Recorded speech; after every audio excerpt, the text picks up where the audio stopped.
ஒரே யோசனையா? காலையில இருந்து என்ன சமைக்கலாம், என்ன குழம்பு வைக்கலாம்னு ஒரே யோசனையாவே இருக்கு. மேல இருந்து யாரும் யோசனை சொல்றாங்களோ?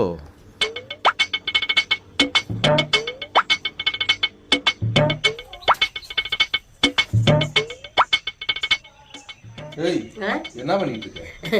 நண்டு கிரேவி எப்படி வைக்கிறதுன்னு பாத்துக்கிட்டு இருக்கீங்க.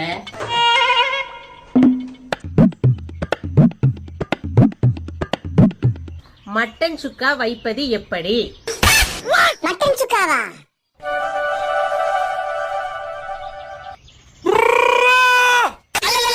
A few moments later. என்ன குழம்பா? ரசங்க. ரசமா? ரசமா? போடுங்கடா டேய். இன்னைக்கு இந்த வீட்ல ரசமாண்டி.